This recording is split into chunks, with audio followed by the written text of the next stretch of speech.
প্রিয় বন্ধুরা, আজকে আমরা এখানে দাঁড়িয়েছি শুধুমাত্র শহীদ জিয়ার প্রতীক, বেগম খালেদা জিয়ার প্রতীক, ধানের শীষের প্রতীক, জনাব তারেক রহমান সাহেবের প্রতীক ধানের শীষের জন্য শুধুমাত্র ভোট চাওয়ার জন্যই আমরা দাঁড়াইনি।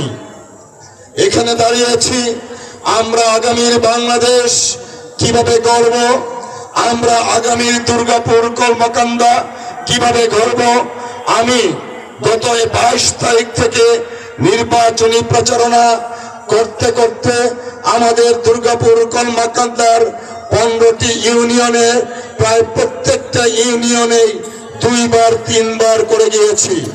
আমি অসংখ্য মা বোনের সাথে কথা বলেছি, যুবক ভাইদের সাথে কথা বলেছি, ছাত্র ভাইদের সাথে কথা বলেছি, কৃষক ভাইদের সাথে কথা বলেছি, মেহনতি মানুষের সাথে কথা বলেছি, শ্রমিক ভাইদের সাথে কথা বলেছি, ইমাম মুয়াজ্জিন সাহেবদের সাথে কথা বলেছি, মাদ্রাসার প্রিন্সিপাল শিক্ষক মহোদয় সহ বিভিন্ন শিক্ষা প্রতিষ্ঠানের শিক্ষক মন্ডলীর সাথে কথা বলেছি, সাংবাদিক ভাইদের সাথেও কথা বলেছি। সব পক্ষের সাথে কথা বলে আমি একটা জিনিস বুঝতে পেরেছি, স্বাধীনতা উত্তর আমাদের এই অবহেলিত দুর্গাপুর কলমাকান্দার প্রত্যেকের একটা প্রাণের দাবি, আমাদের একটা সুন্দর স্বাভাবিক মানবিক দুর্গাপুর কলমাকান্দা চাই। সেই মানবিক দুর্গাপুর কলমাকান্দা করতে গেলে আমাদের অনেক চ্যালেঞ্জ সামনে রয়েছে।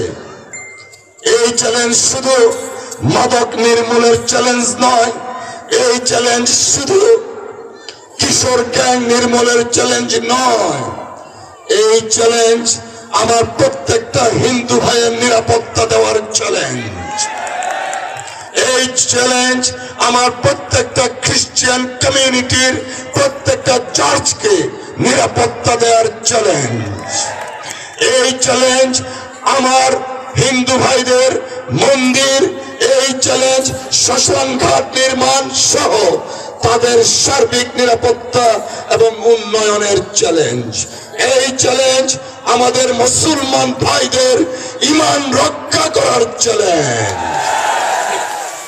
ভাইরা, কেন বললাম ঈমান রক্ষা করার চ্যালেঞ্জ বুঝতে পারছেন? আজকে পত্রিকা দেখলাম জামাতে ইসলাম থেকে বলছে দৈনিক আজকের বাংলা .net